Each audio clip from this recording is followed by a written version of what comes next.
যে সমঝোতা, রাজনৈতিক সমঝোতার বিষয়টা, এটা আসলে আমরা মনে করি না যেটা কোনো দলীয় অবস্থান থেকে হওয়া উচিত। বরং আমরা যদি আমাদের নীতিগত অবস্থানটা ঠিক করতে পারি, আমাদের আকাঙ্ক্ষা, জন আকাঙ্ক্ষার জায়গাটা ঠিক করতে পারি, যে জুলাই গণ অভ্যুত্থানের পরে আমরা একটা নতুন বাংলাদেশের কথা বলতেছি, এবং আমরা বলতেছি যে যেই ব্যবস্থার ফলে একটা স্বৈরতন্ত্র বা ফ্যাসিবাদ তৈরি হয়েছিল, আমরা তো অবশ্যই চাই যে সেই ব্যবস্থাটি থাকবে না সামনের বাংলাদেশে। তো সেই ব্যবস্থার পরিবর্তন করতে হলে কি কি পদক্ষেপ আসলে নিতে হবে, আমরা মনে করছি এই পদক্ষেপ নিলে গণতান্ত্রিক একটা রাষ্ট্র কাঠামোতে আমরা প্রবেশ করতে পারবো। তো সেই জায়গা থেকে এটা জনগণই নির্ধারণ করবে, জনগণের সামনেই পরিষ্কার করতে হবে যে আসলে আমরা গণতান্ত্রিক একটা রাষ্ট্র কাঠামো যাব নাকি আমরা পুরনো রাষ্ট্র কাঠামো, পুরনো বন্দোবস্ততেই ফেরত যাব।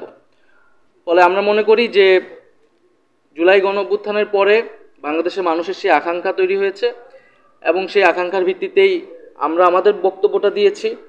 এবং আমরা আহ্বান জানাই যে বিএনপি থেকে শুরু করে অন্য যে কোনো রাজনৈতিক দল, আমরা এখনই আমাদের একটি সুযোগ এসেছে যে আমরা একটি রাজনৈতিক সমঝোতার মাধ্যমে আসলে বাংলাদেশকে এগিয়ে নিয়ে যেতে পারবো। এবং বাংলাদেশে আসলে যেটা কখনোই হয় না, যেটা আজকের আলোচনা আমরা অনেক বেশি জোর দিয়েছি, যে শান্তিপূর্ণভাবে ক্ষমতা হস্তান্তর, এটার নিয়েই বাংলাদেশের সকল সমস্যা, যে কিভাবে ক্ষমতা হস্তান্তর হবে।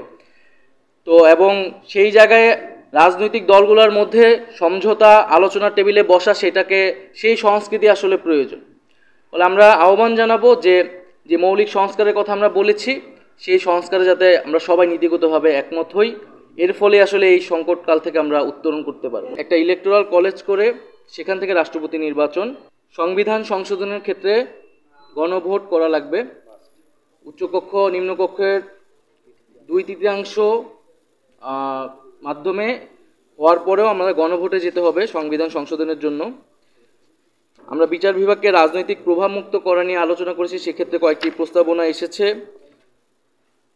আলাদা সচিবালয় করা বিচার বিভাগের জন্য, আর্থিক স্বাধীনতা দেওয়া এবং বিভাগীয় বেঞ্চ তৈরি করা, জ্যেষ্ঠতার ভিত্তিতে সুপ্রিম জুডিশিয়াল কাউন্সিলের মাধ্যমে প্রধান বিচারপতি নিয়োগ করা, এবং সেক্ষেত্রে উচ্চকক্ষের মতামত নেওয়া যায় কিনা সে বিষয়ে আমরা আলোচনা করেছি। সংবিধানের মূলনীতি বিষয়ে আমরা আলোচনা করেছি, যে আমরা দেখেছি যে বিভিন্ন সময়ে সংবিধানে দলীয় মূলনীতির মাধ্যমে আসলে নিজেদের দলীয় রাজনৈতিক অবস্থানকে চাপিয়ে দেওয়া হয়েছে। ফলে আসলে আমরা সংবিধানে মূলনীতির প্রয়োজন আছে কি না সেই প্রশ্ন রেখেছি, যে এই মূলনীতির কাঠামোর বাইরে আমরা অন্য কোনো কাঠামো ভাবতে পারি কিনা।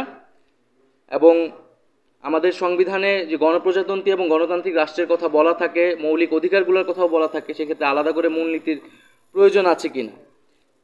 তবে আমরা মূলনীতির ক্ষেত্রে বলেছি যে আমাদের যে 72-এর মূলনীতি, এছাড়া পরবর্তী সময়ে বিভিন্ন সংশোধনীর মাধ্যমে যে দলীয় মূলনীতিগুলো প্রবেশ করানো হয়েছে, সেই মূলনীতিগুলো বাতিল করতে হবে, সেই মূলনীতিগুলো আসতে পারবে না।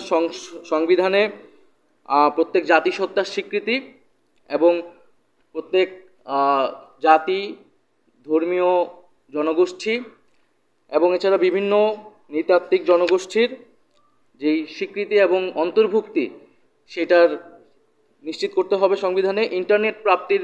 নিরবিচ্ছিন্নভাবে ইন্টারনেট প্রাপ্তির অধিকারকে মৌলিক অধিকার হিসেবে স্বীকৃতি দিতে হবে। মৌলিক অধিকার আদালত দ্বারা বলবৎযোগ্য করতে হবে, তবে এক্ষেত্রে অর্থনৈতিক অধিকারগুলো ধারাবাহিকভাবে নিশ্চিত করা হবে। আর এছাড়াও এর আগেও আমরা বলেছি যে প্রার্থীর ন্যূনতম বয়সের ক্ষেত্রে আমরা 23 বছর বলেছি, ভোটারের বয়স 16 বছর।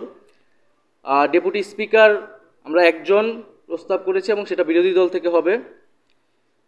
এবং এছাড়া আমাদের যেই অনেক বিতর্কিত বিষয় বা সমালোচনা, যে 70-এর অনুচ্ছেদ, সংসদ সদস্যের স্বাধীনতা এবং সংসদ বা সরকারের স্থিতিশীলতা সাপেক্ষে আমরা 70-এর অনুচ্ছেদের সংস্কারের কথা বলেছি। এবং স্বাধীন কমিশনের মাধ্যমে নতুন করে সীমানা পুনর্নির্ধারণের প্রস্তাব আমরা দিয়েছি।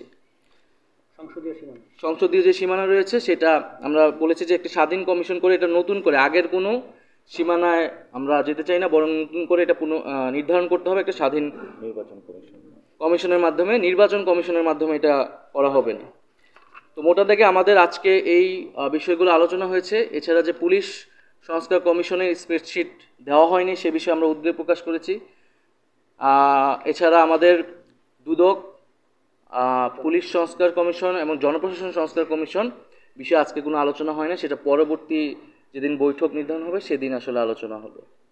৭২-এর মূলনীতিকে বাতিল চাই। আর এর পরিবর্তে যে তারা যে ৫ মূলনীতি বলেছেন, আমরা সেখানে বলেছি যে বহুত্ববাদের যে বিষয়টা সেটার আরও পরিষ্কার ব্যাখ্যা বা সংজ্ঞায়নটা কি সেটা আমরা তাদের কাছে জানতে চেয়েছি, এবং তারা বলেছেন যে সেটা নিয়ে তারা আরও আলোচনা করবেন এবং এটার ব্যাখ্যা দিবেন।